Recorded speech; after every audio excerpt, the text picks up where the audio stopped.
Hey Chem 30s, it's Manchak here with another video lesson. This time we're jumping into concepts D2 and D3 in our equilibrium systems unit. So to this point you should have covered D1 in the unit, which was a really quick, really short introduction to what we mean by equilibrium and three kinds of equilibrium, which was phase, solubility, and chemical reaction equilibrium. What we're going to do in this lesson today is we're going to jump into talking about um, a little bit more about how we can represent and express equilibrium, equilibria, chemical equilibria, and I'm going to introduce you to the concept of Kc, what's called an equilibrium constant.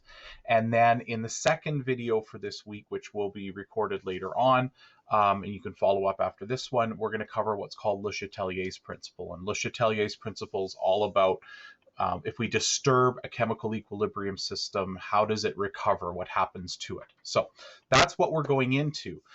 So for this video, I'm going to cover concept D2, which is how we represent chemical equilibria, and how we talk about Kc and how we can predict maybe what this equilibrium constant is, or what our concentrations might be when we reach equilibrium.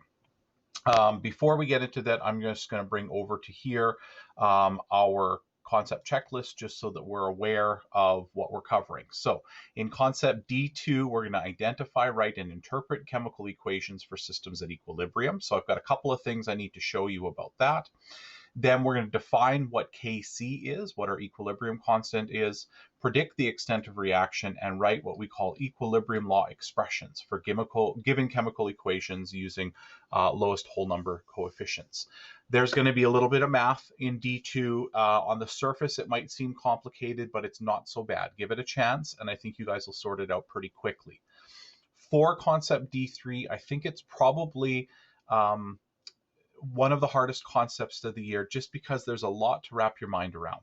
At least I find it difficult often to express and explain my thinking and how it works on these concepts. So don't panic though. I think I've got it down, and I've got at least two videos that are going to help you, other than this one, that are going to help you understand D3. So D3 is basically, I'm just going to call it Le Chatelier's principle, and how Le Chatelier's principle works. Okay, so that is what we have to cover, and those are the concepts that we're going to try to check off in this.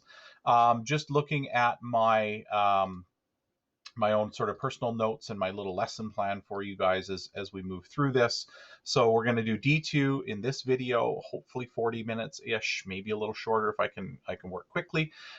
Things to watch out for, things to pay attention for. Understand the extent of reaction based around a percentage. Okay, understand what Kc is and what it stands for. The higher the value, the more complete, or the more the products are favored. Can you write an equilibrium law expression based on a balanced chemical reaction? Can you use an ice table or ice box? I like that one. I learned that one off a video. I like that. In order to calculate something related to a system at equilibrium, if we know some conditions initially, or we know some conditions at equilibrium. And then there's a tricky bit on how to use a perfect square to solve something, so that we can avoid the use of the quadratic formula, which I think you guys will be happy about. I'll jump back to this for D3 later on. I wanted to just point out I have one video for concept D2 that I really think you should watch. It's about 6 minutes-ish long. He does an excellent job explaining the stuff that I'm about to explain, so it might be a good idea to circle back to this video once you've seen me do this stuff and just sort of reinforce things with you. Ignore the stuff on reaction quotients. That's not covered in Chem 30, so don't worry about it, okay? And then there's going to be a series of worksheets that you guys can do. For concept D2, it's going to be worksheet 1, which is just doing a little bit of the algebra practice that you need to work with the stuff in this. It's not any harder than the algebra you might have done in grade 7 or 8. So don't panic too much about that. Then this is the stuff out of your textbook, the Line Masters, Line Master 15.1D on chemical equilibrium, keys in the Google Classroom. And then you can, after you've done D3, you can jump into worksheet number 2, which has got questions from both D2 and D3. And there may be one that I snuck in as well on concept D1. So I think that's it for now. What I'd like to do is jump into the actual video lesson. So where we left off, and I'm just gonna bring your notes in just for a second here and show you. We left off having covered just this really short section in concept D1, talking a little bit about equilibria, and now we're gonna jump into chemical reaction equilibrium. And I'm just going to have you guys take a second, if you can, right now, and open up your textbooks to page 679, because we're going to get to that in a second, and I want you guys to be able to see. I'm also going to pull it up on my screen when the time comes so that we can have a look at that too. So let's jump in concept D2, chemical reaction equilibrium, and get a bunch more into that. So in the last section, we defined what a chemical reaction system is like at equilibrium. And we said that there is a balance between forward and reverse reactions, and that over time, that system doesn't appear to change at all. What I want to do right now is I want to get into talking to you guys about how much more complicated it is. There's a great number of possibilities going on for us to understand chemical reaction equilibria, because chemical reactions are varied. There's lots going on in them, and there's lots of different kinds of reactions out there. In order for us to really get deep into trying to understand what's going on in these equilibria, I want you guys to take the time to recall in your brains these ideas that we've talked about at some point over the course of Chemistry 20 or Chemistry 30, and even some Science 10 stuff. So atomic theory basically just says that all stuff is made up of atoms. All matter is made up of atoms with different combinations of protons, neutrons, and electrons that make the compounds different. Okay, we have to remember that, because that means that chemical reactions are also made up of things that have atoms. And so we need to keep that stuff in mind. Kinetic molecular theory is something we covered back in Chem 20 in our gases unit. And kinetic molecular theory, just basically, just to summarize, said that substances are always in motion. They're always moving around, meaning that, and solids move around less than liquids, liquids move around less than gases, and so on. So that's the kinetic part. Molecules are moving around. So gases bouncing around very far apart, all of that kind of stuff. Liquids much closer together, but are still able to slide past each other. Solids, they're just basically sitting there and vibrating. Okay. Collision reaction theory, we talked a little bit about in Unit A, and I'll just refresh your memories on it. Collision reaction theory stated that for a chemical reaction to occur, the entities must collide. They must collide with enough energy, we call that activation energy, and they must collide in the right orientation. Okay. For us, when we're dealing with particularly Le Chatelier's principle, we're going to come back to collision reaction theory to try to explain why things are happening the way they should. Okay. And then we've talked a little bit about reversibility and dynamic equilibrium in concept D1, that we believe now that most chemical reactions, if not all chemical reactions, are reversible in some way and establish an equilibrium even when we think that things are done. And that means that there is a balance between the forward and the reverse reactions as they're going back and forth. Okay, so keep those theories in mind as we move through the next few concepts here. So what I'd like to do for you guys right now is get you to bring out your textbook and open up to page 679, which is the hydrogen iodine reaction system. And I think the textbook does an excellent job explaining what's going on here, but I want to show you guys a little bit with that. So I'm going to just call that up right now by hopefully doing what I need to do. There we go. And I'm just gonna make this a bit larger so we can see it. So this is directly out of your textbook, the Nelson textbook, for those of you that are keeping score. And I'm going to make it just a hair larger so we can see it a little bit better. So this is explaining a little bit about what's happening in an equilibrium system, and what we've got here are sort of three flasks, or it's the same flask, let's look at it that way, with iodine and hydrogen gas in it. And we've got something that's going on initially over here, early in the reaction, and then over here for this third one, this is our equilibrium state. Okay. Where we were with chemistry before this is if we reacted iodine and hydrogen, we would end up with hydrogen iodide, and what we would have predicted. Now, iodine has this sort of purpley color to it. Hydrogen is a clear gas, so is hydrogen iodide. So before we got into this unit, we probably would have said we would have gone from a purple gas to, when a reaction is complete, there would be no purple color. It would be just a clear gas inside our flask. What I want you guys to see right now is that this reaction that's taking place starts out very purple and gradually gets less purple, but when we hit equilibrium, there is still purple left in there. That tells us that the reaction isn't complete. It means that not all of the initial amounts of iodine and hydrogen were used up in the reaction before it established equilibrium. And so you can see that there is still an iodine molecule, right, bouncing around inside this flask when we're done. Okay? What that means to us is that this reaction wasn't complete. Okay, it means that only a certain percentage of our initial reactants reacted to form products when we're done, and some of it still hung around in the reaction container. So that's what we're showing here. Initially, the hydrogen is in excess, and the iodine color is very easily observable as a property in this system. You can see that strong purple color that's going on here. As the reaction proceeds, those hydrogen and iodine, those hydrogen and iodine molecules are colliding to form hydrogen iodide based on this equation on the right-hand side here. So they're colliding to form hydrogen iodide. And what we're seeing is those iodine molecules are gradually being used up or turned into hydrogen iodide with hydrogen present, and the reaction system is becoming less purple. So the overall amount of iodine is decreasing, so the color in the flask lightens. Okay. When we hit equilibrium, now, how do we know we hit equilibrium? Well, we sit there and we watch this flask for long enough to realize, yeah, there's no observable changes going on in this system. So we've sat there for long enough and we realize, okay, I don't see anything different. I think we've hit equilibrium. It's been there for minutes or hours and we've seen no changes. So what it's showing us, because there's still a little bit of purple color, is there's still some iodine hanging around.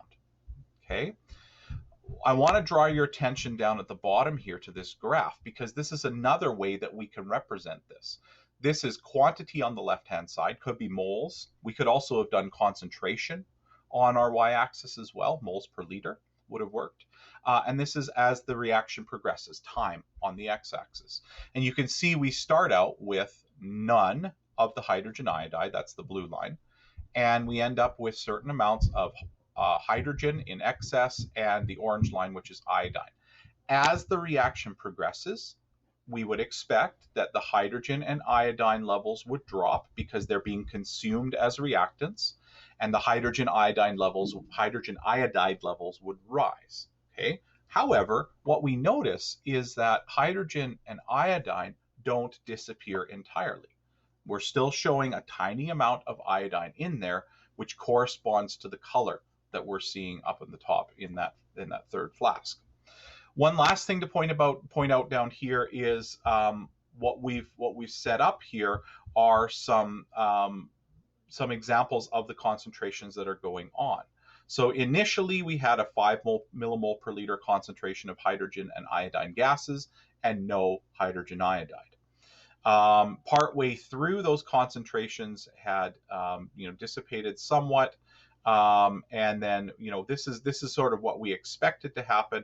But what actually really happened ultimately when we reached equilibrium is that we ended up with still some amounts of iodine left over, showing us that purple amount. Okay, so what does that all mean to us? Okay, well, it means that the reaction wasn't completely quantitative, meaning that not all of the reactants were used up to make products. So a percent yield then is going to be used to tell us about how much of the reactants were consumed to make products based on how high that percentage value is. So percent yield is simply the product measured at the equilibrium compared to the maximum possible yield of the product. Scientists now think of all chemical reactions occurring in both forward and reverse directions. So they believe all chemical reactions form some sort of an equilibrium. But there are some chemical reactions under certain conditions that are pretty much quantitative, meaning that they react completely. So this is what this diagram is talking about. So if you get a negligible percent yield, we would describe that equilibrium as non-spontaneous. There was no apparent reaction. Okay, so you put the two things together, they sit there at that particular temperature and nothing happens. Okay, if the reactants are favored, what that means is our percent yield is less than 50%. So we expected to get this amount of product. We got less than half of that amount of product. So we would say our percent yield is less than 50%. Our reactants then are favored. Favored meaning that there is more reactants left over than products produced. Okay, and above our arrow, we would write, our double arrow, we would write less than 50%. And I always try to remember it, the arrow is pointing to the left towards the reactants. So that means that we're favoring the reactants there. Okay, if our percent yield is greater than 50%. So we expected to get this much, but we didn't get there. We got above 50, but we didn't quite get there. That means our products are favored. Most of the reactants were used up to create products. Okay, then in that case, above our reaction arrows, we would write greater than 50%, illustrating that the products are favored. Hey, and the greater than symbol is pointing in the direction of the products, which helps us out.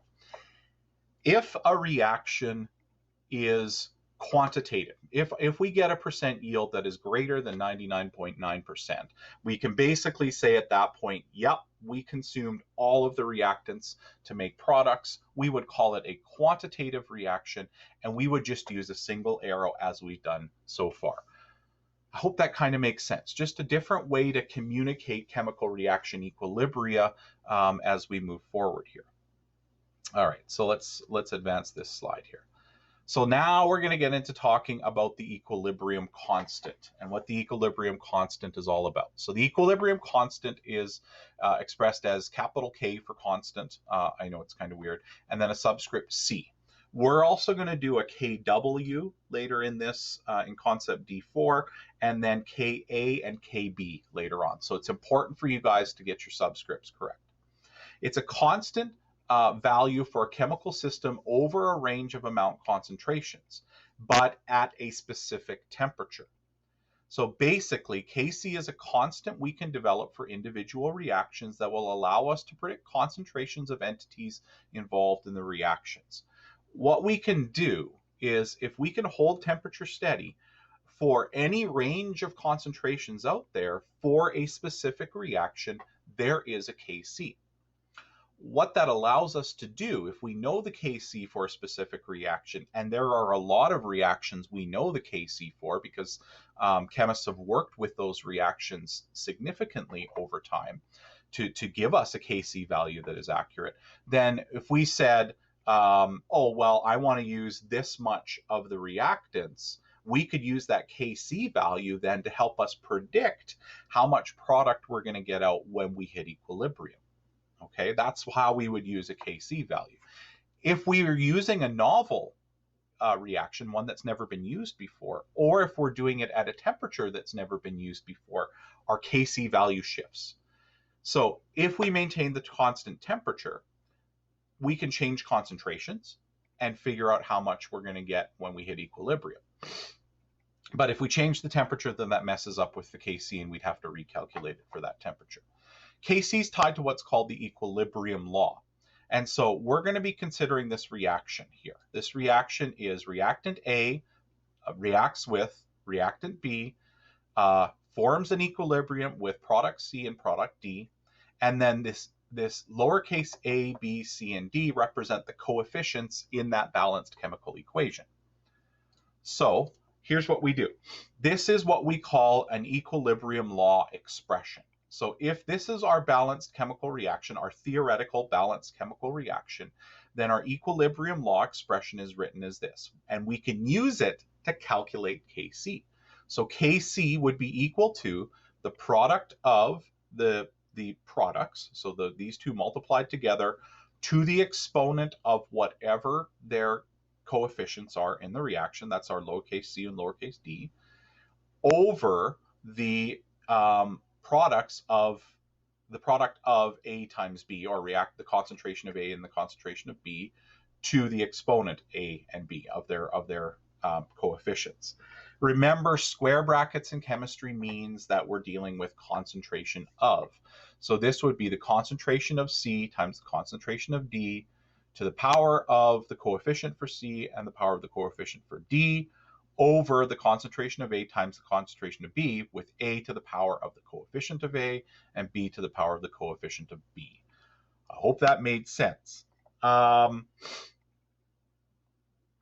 This only works when we keep things constant as far as temperature goes. And the above equation, this equation is true for if we're reading this from left to right in the forward direction. If we were reading this from right to left in the reverse direction, then we would take the reciprocal of this. We would flip it. And we're going to do an example here shortly that shows what I mean by that and how that's going to work. So what this equilibrium law expression does is it allows us for each reaction to establish this expression and use it as a tool to help us predict concentrations at equilibrium, or maybe initial concentrations of the substances reacting, or it'll maybe help us calculate the Kc value for a reaction that we don't know at a specific temperature. I hope that makes a little bit of sense, but I think the best thing we can do is we'll just get through these next couple of slides, and then I want to work into a couple of examples, and I'll call up my system for recording that, and we'll work through the 4 examples that we have here together. Okay. So again, a little bit more about the equilibrium constant. This is a really important point here, and I'll just highlight it for you, or actually I'll just do a circle in red around it. This bit right here is very important. The higher the Kc value, the greater it favors the forward reaction. Or another way to look at it is the more product you're going to produce, the more % yield you can expect when you initially mix those two things together. I generally tend to say, and I think this makes sense, if we get greater than 1 for our Kc value, then it's favoring the products. The greater the value is, the further away it is from 1, let's say it's at 50, that means it's very strongly favoring the products. Okay. Whereas if it's less than 1, it means it's favoring the reactants. A little bit less than 1, it's just slightly favoring the reactants. A lot less than 1, it's favoring the reactants quite a bit. Something else to take note, and this is going to be an important one too. Okay, so I will just put a square around this as well, or whatever the shape that is. The concentration of condensed states, so liquids or solids, are not included in our equilibrium law expression in our Kc. So we assume they don't have concentrations. It's really difficult to express a solid in a concentration form, and so we ignore them. Just like we ignored solids and liquids when we were doing Hess's law back in Unit A, if you remember that, we're going to ignore solids and liquids here. So we're really only paying attention to things that are in gaseous state or that are in an aqueous state. Okay, so substances in gaseous or dissolved states have variable concentrations and will always be shown in our equilibrium law expressions. I think this little table summary out of your textbook is also very, very good as well. It just tells us a little bit about what's going on. In particular, I would like you guys to, I like the way I said that, I'd like you guys to pay attention to the equilibrium, what the equilibrium constant value might represent. It always depends on the system temperature. If we change the system temperature, we change the Kc. Even if it's the same balanced chemical equation, because we change the temperature, it changes the Kc. That's important to remember. I'll probably ask you something about that in the future. It's independent of the concentrations of the reagents that are involved. It's independent of a catalyst that might be present. It's independent of the time it takes to reach equilibrium. It's normally stated as a numerical value. ignoring any units, okay, so we don't have to write units for it, and is greater the more the system favors the formation of the products, right? So the greater the percent yield we're going to get after we initially set it up. Okay, you guys ready to tackle some examples? Let's do it. So for our first example, what I'm going to do is I'm actually just going to hit pause here. So I got to go over, I'm going to hit pause, get everything set up, and then it's going to jump right back and I'll have my my screen set up ready for you guys. So I'm just going to jump over to here, right there, and I'm going to hit pause. Okay, so I've got all of that set up and ready to go. So here's our first example. Write the equilibrium law expression for the reaction of nitrogen monoxide gas with oxygen gas to form nitrogen dioxide gas. Okay, so the first thing we have to start out with, as we do with a lot of things, is we're going to just set up a reaction equation here. So the reaction of nitrogen monoxide gas, so that's NO gas, with oxygen gas, O2, and I'm going to use my double arrow because I'm pretty sure we're talking about equilibrium here, so we better do that. And we're going to form nitrogen dioxide gas. So we're going to go NO2 gas, and we should probably make sure that we've done our balancing correctly as well here. So I'm just having a look at this. I've got 3 oxygens on this side and only 2 over here on this side. So if I double this, that gives me 4 oxygens. If I double that, that gives me 4 oxygens. And that looks like it's balanced to me at this point. Then we need to write the equilibrium law expression. So we're going to keep it relatively simple at this point. Okay. I am going to, all right, just making sure I'm muted here. I am going to write out Kc is equal to, and then it's going to remember it's our products. We're trying to build up to this thing, right, that we showed in the note. Oops, this should be C to the power of C, D to the power of D. But remember, we've only got one product here, so we'll kind of ignore that. And then it's A to the power of little a, and b to the power of little b. So our equilibrium law expression would be NO2, the concentration of NO2, squared, because there's a coefficient of 2 there, over, now we have both reactants to worry about, so NO, concentration of NO squared, and then the concentration of O2, and no squared because there's no coefficient in front of that. So this here is our equilibrium law expression for that particular example. I hope that makes sense to you. Let's move on to the second example then. You guys can flip your page in your notes if you need to. Okay, this is where we're going to get into something a bit more challenging. So the value of Kc for the formation of hydrogen iodide from hydrogen gas and iodine, so this is the example we looked at on page 579, is 40. So we actually are given a Kc value. It says that Kc is 40. Okay. Determine the value for Kc for the decomposition of hydrogen iodide. So what it's telling us is that we're taking hydrogen gas and iodine, and it's going to establish an equilibrium with hydrogen iodide, right? And it's telling us that for this equilibrium law expression,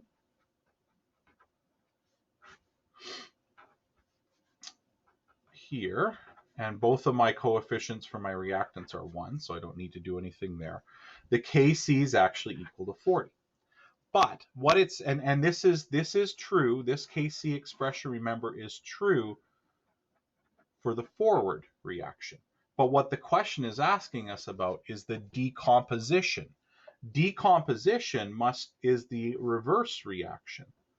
And so I told you in the notes just a few minutes ago that in the reverse reaction, what's going to end up happening is we are going to end up with flipping or taking the reciprocal of what's going on here. I don't need to write that out, but I can do it for you if you want. We could say the Kc of the reverse reaction is this, okay, which is, if it was 40 For the forward reaction, then it's going to be the reciprocal of that, which is 1 over 40 for the reverse reaction. And if you wanted to, you could certainly go and deal with that in your calculator if you wanted to as well, and figure out what 1 over 40 is. I would be happy if you just put 1 over 40.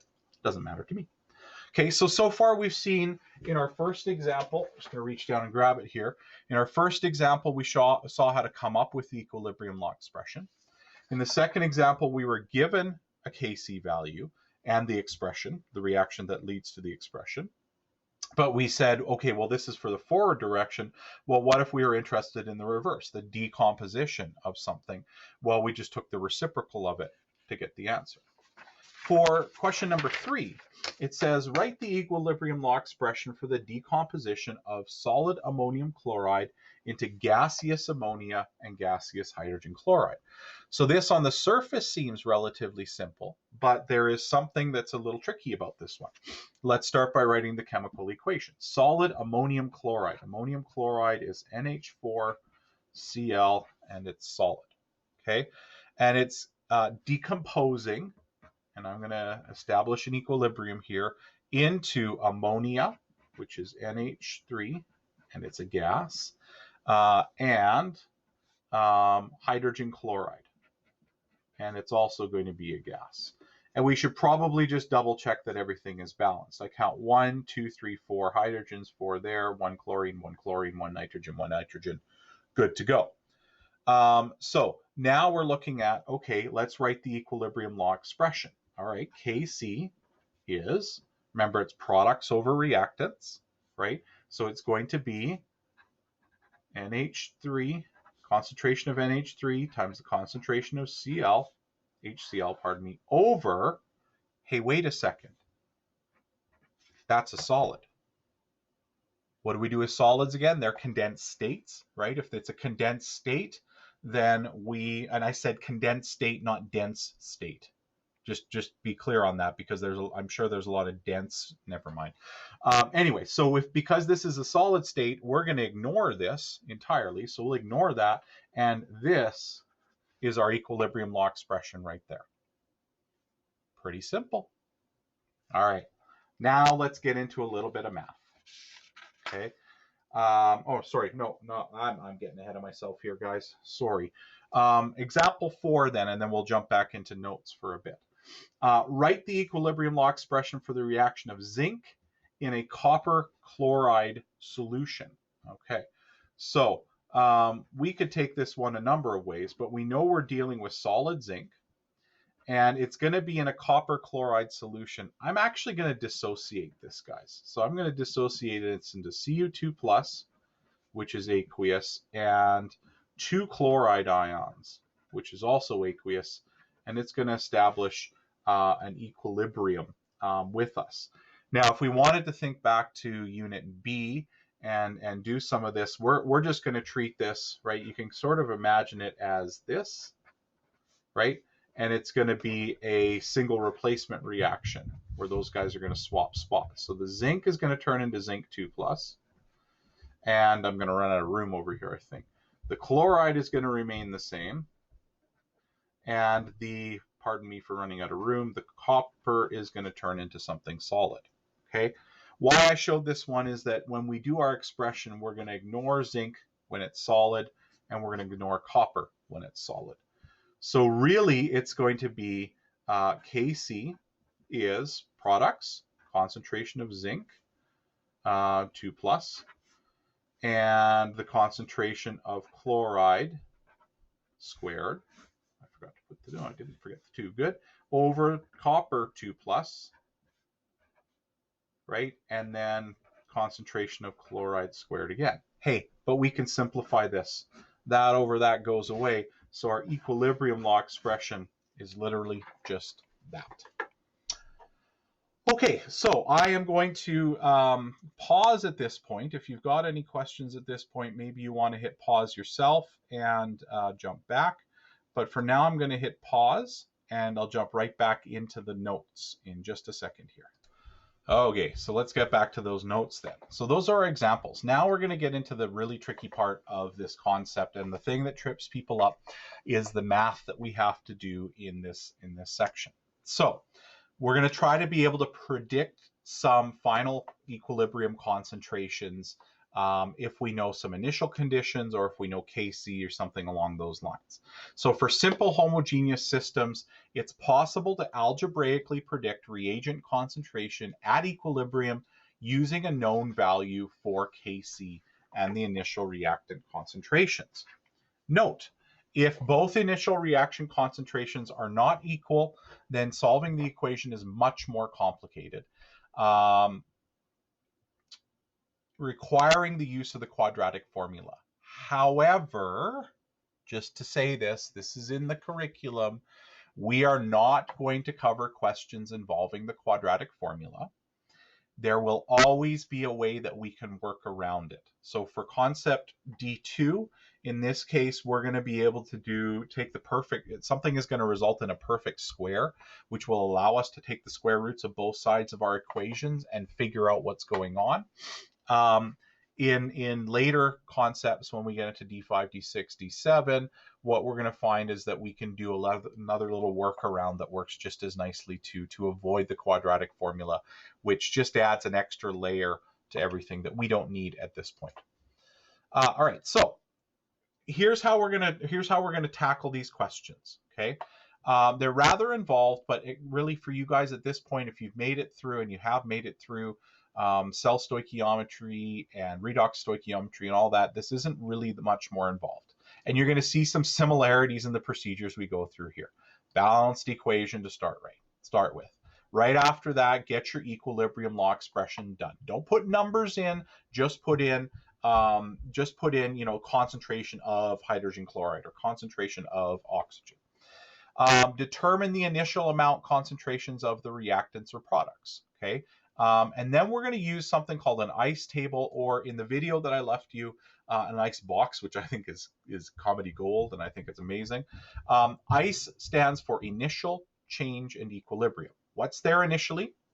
What change happens between the initial stages and when we hit equilibrium, which is our last stage. We're going to assign X values where necessary in the change row. And I'll show you what that means in a second. And we're going to represent an increase. So this is what's going to happen to the products. They are going to increase by X amount. And we're going to represent the reactants as a decrease by X amount. And it's X if the coefficient is 1. It's 2X if the coefficient is 2. It's 3X if the coefficient is 3, and so on. We'll substitute concentrations into an equilibrium law expression and solve for X. We'll use simple algebra to do this. And for those of you, you don't even have to think about the algebra. It'll happen to you automatically. Some of you may struggle with it a bit. That's okay. It's not too tricky. And if you need help, watch the other video or track me down. I will walk you through it step by step through the algebra if you need to. Okay. And if we need to assign pluses and minuses, we will do so. Okay. So I'm going to hit pause again, and we're going to jump into this last example for this particular concept, and we'll go from there. So be right. And back. All right, let's do this example and get done this really long lesson. All right, so in a 500, just a couple of things to remember before we get into that. Okay, we're going to have to establish an equilibrium law expression that looks something like this. When we're done, of course, we'll fill in specific values for or specific chemicals as we flesh this out.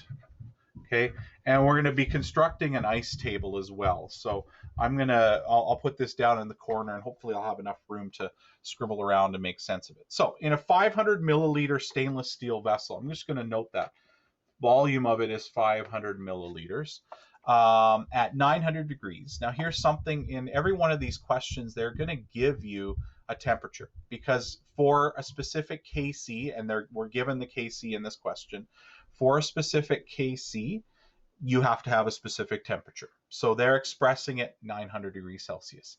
We will never ask you to do a calculation that involves the temperature. You're not going to account, if the temperature, if the Kc was for 900 degrees, but we have to do it for 700. Once again, we're never going to ask you guys to do that, so don't stress about that. So we're going to ignore the temperature here. Carbon monoxide and water vapor react to produce carbon dioxide and hydrogen. Well, let's write that down. Carbon monoxide and water vapor. I'm going to slide this up just a touch because I'm writing on that crease there. All right. And water vapor are going to form an equilibrium, and we're going to produce carbon dioxide, CO2, and we're going to produce hydrogen gas. Okay, so far so good. Evidence indicates this reaction establishes an equilibrium with only partial conversion of reactants to products. That's telling me it's not quantitative. Initially, 2 moles of each reactant is placed in the vessel. Well, if we have 2 moles in 0.5 liters, that's a concentration of 4 moles per liter. I hope that made sense, that jump, right? Because C is equal to N over V, right? If you guys recall that. Then Kc for the reaction is 4.2. So Kc is 4.2. So this reaction favors the products because the Kc value is greater than 1. What is the amount concentration of each substance that will be present at equilibrium? Well, we're going to need the concentration of all 4 of these substances at equilibrium. So what we're going to do is follow that procedure that we had on the first page. Balanced chemical equation. I'm just going to double check to make sure that we did this right. I have 2 oxygens here, 1, 2 over here, 1 carbon, 1 carbon, 2 hydrogens, 2 hydrogens. So we're balanced in that respect. Okay. Then we have to come up with our equilibrium law expression, and I'll write that over here. Kc is products, so that's concentration of CO2 times the concentration of H2. I hope that is readable for you on the screen. It looks like it is. Over the concentration of CO, carbon monoxide, times the concentration of water vapor. And we can include water because it's in its gaseous state, and they expressly said water vapor in this. Okay, then let's start to construct our ICE table. So ICE, I stands for initial, change, and equilibrium. Here's how we set it up. And you may want to hit pause at some point. I'm just going to kind of power my way through this. And you guys may need to hit pause as time goes by here, just to stay caught up. So I created 4 columns because we have 4 reagents, right? We have the concentration of CO, we have the concentration of H2O. I should have made these a little bigger for you, I'm sorry. Concentration of CO2 and the concentration of H2. Okay, here's what we know. The question tells us that initially, hey, that's a clue, initially, 2 moles of each reactant is placed in the vessel. So 2 moles, which is 4 moles per liter, right? Because there's only a half liter. Okay, good. So we're going to put this in as 4 and 4 for the initial concentrations in the initial column. Okay, what are the concentrations of these guys initially when they're mixed together right away? 0. Okay, that's pretty good. That's pretty easy to figure out. Okay, next step then. We have to write in how much these things, or the change that's going on in here. Well, since we started out with no products, we know that we're going to gain product as we go from initial to equilibrium, and it's going to increase by X amount. We don't know what X is just yet, okay, but it's going to increase by X amount. X because our coefficient is 1 here. If there was a coefficient of 2 here or here, then it would be 2x that it's increasing by. Okay? We know that as our reaction proceeds, the amount of reactants is going to decrease then, and so these will decrease by X amount, so minus X. So when we hit equilibrium, this is what we end up with. This is going to be X and X because 0 plus X is X. And 0 plus X is X. And this is going to be 4, should have left more room, minus X. And 4.00 minus X. Okay? Hope that makes sense to you guys. Okay? So this is where things get a little bit more complicated. Remember our equilibrium law expression up here? we're going to start to work with that now. Because we have values down here in our equilibrium row of our ICE box or ICE table, we can start to assign some values then to this. First off, we know that Kc, because it told us in the question, is 4.2. And that equals, it's going to equal, we got our products on the top, so it's going to equal x times x. And over the bottom, it's going to equal 4.00 minus x times 4.00 minus x. Let's simplify this a little bit. 4.2 is equal to x squared over 4.00 minus x squared. That's a perfect square on this side. If we have a perfect square on one side, that means we can get rid of the perfect square, simplify the question in a significant way, and we're good to go. But when we do the square root of this, in algebra, what we do to one side, we must do to the other side. So grabbing my calculator here, I'm going to quickly work my way through this. So, oh, you can see that good. My screen is very dusty. Square root, second function, square root of 4.2 gives me, I'll just write it down as 2.05. Okay, and this becomes x over 4.00 minus x. Okay, what we are ultimately trying to do is figure out what x is. Okay, so we're going to try to get x by itself. We're doing algebra here. So I'm going to try to get rid of this fraction that we've got going on here. So how do we undo division? We multiply. So we're going to multiply this side by 4.00 minus x, and we're going to do the same thing over here. Okay, we'll do a little distributive property, boom, and boom. And this is going to work out to, hang on, I'm going to terminate here. There we go. It's going to work out to 8.20, yeah, because I'm rounding up here. And then we're going to go minus 2.05x equals x. Let's get this over to the other side by adding 2.05x, adding 2.05x. So this gives us 3.05x is equal to 8.20. Divide by 3.05, divide by 3.05. Those cancel out, and we're left with x is equal to 3.05. Roughly, x is equal to 2.69. Okay, so 2.69 is what x equals. Okay, and I did a little bit of tiny bit of rounding in there. What that means then is now that we know x, we can figure out values for each one of those concentrations at equilibrium. Okay, so if x is 2.69, then this is 2.69. 2.69, and then we're going to be down to 1.31 for each of these, right? Because 4 minus 2.69 gives us 1.31. So what are the amount concentrations of each substance that present at equilibrium? There we go. I kind of accidentally crossed it out, but there we go. That's how we do it. That was a really long explanation, and for some of you, I know you might be a little panicky about the math involved in this, and that's just fine. Okay, if that didn't make sense and you want me to run it through with you again at some point in the future, please let me know. I will do that happily. You know, in a live situation like this, if you'd like to help you out. The other thing I should mention at this point is that video that I have linked for Concept D2. He does another excellent example of this.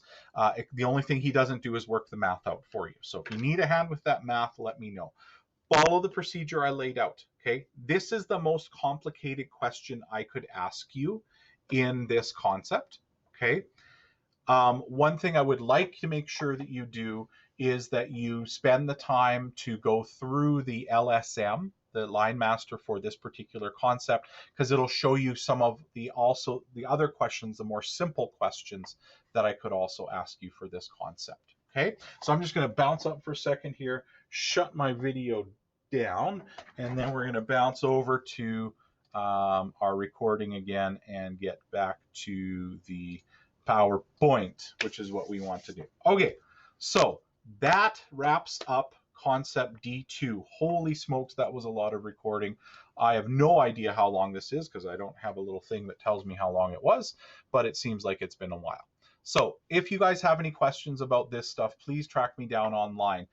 Right now, I would encourage you guys to go and watch this D2 video. It's only about 6 minutes long. It's really worth your while to sort of run through again what I've just talked about and hear it from another person.